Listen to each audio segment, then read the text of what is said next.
What else are you looking forward to in 2017? I mean, a number of things are on the short-term horizon. What are you looking forward to most? You know, I'll speak a little bit to some of the specific city plans.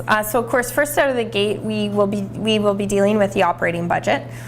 When council dealt with the capital budget this past fall, just a couple weeks ago, originally when we were looking at that budget, we thought that it would be about $133 million. But by the time it was tabled, it was about $107 million, just in response to the economy. That's how much the economy has changed over the last year. Council cut $2 million from that, and so it's about $105 million. So I fully anticipate heading into the operating budget debate that council will have that in mind. Right now what's proposed is 2.5% revenue increase. 1% of that is for capital savings to shift us from debt reliance alone. 0.22% is the provincial carbon levy. And then the remainder is service level adjustments. And so looking ahead, I think council will have rigorous debate because I still think in the economy that we'll probably hope to come in under that 2.5%. But some of the initiatives that to watch for in 2017 is we'll have updates and we'll be consulting our public on the environmental master plan.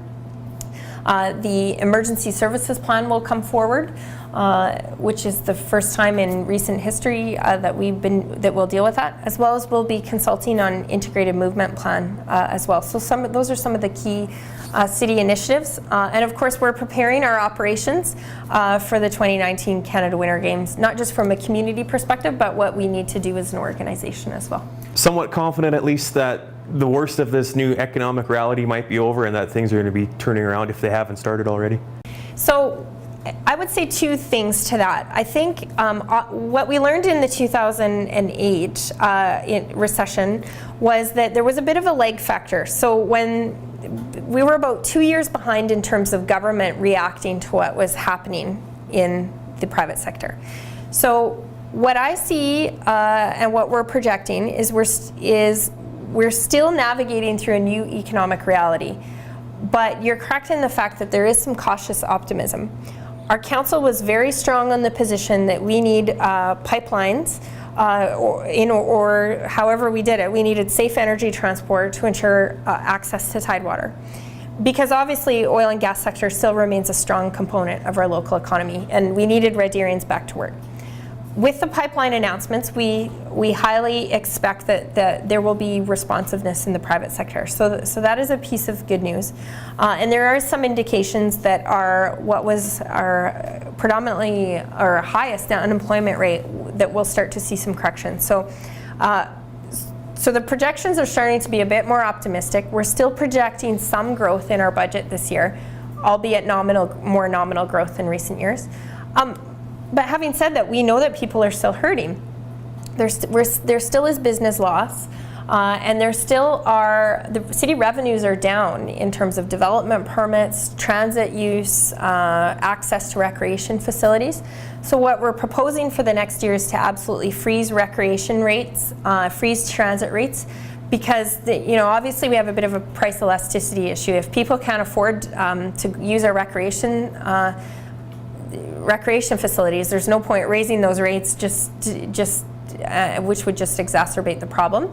So as much as I suspect we'll start to come out of it more in 2017, our budget will still very much be a pragmatic, realistic budget in response to the new economic normal. So I guess to kind of summarize that is that we're getting there, but it's still going to take a little while and a lot of work to be able to get there. Exactly. I think that we're still needing to be highly responsive to the economy, and we're starting to plan more for the future, knowing that the return to growth years is imminent.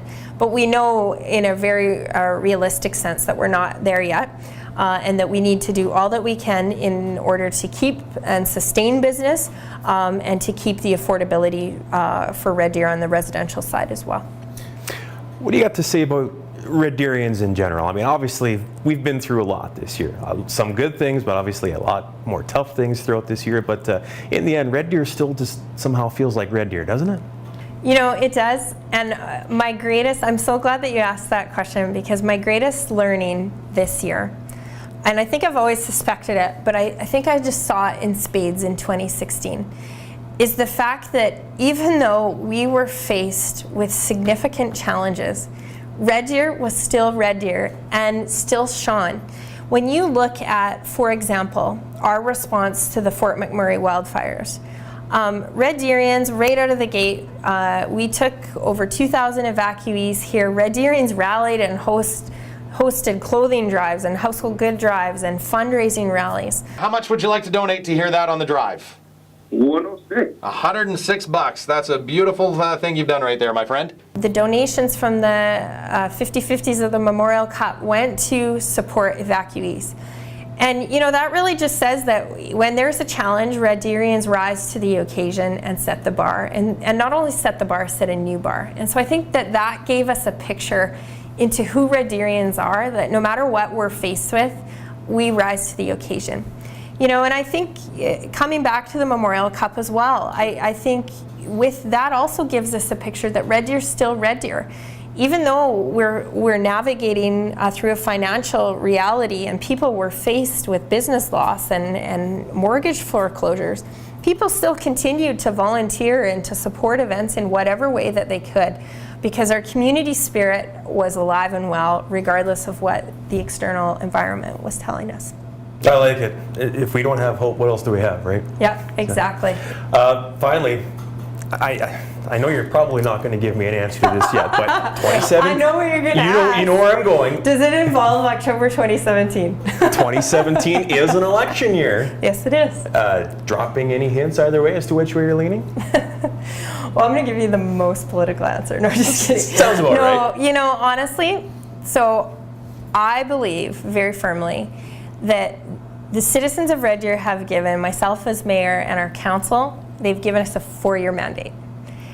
We are 3 years and a little bit into that mandate. And this actually is the first time in Alberta's history where we've had a 4-year mandate of a local council.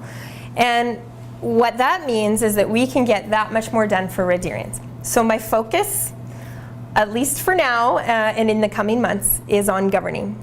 Because you know, we're still navigating through challenging times. People need me to be focused, and they need our council to be focused on the work that we have to do. And we do still have our work cut out for us. We haven't completely implemented our strategic direction, so we need to focus on governing, and we need to certainly do that over the next few months.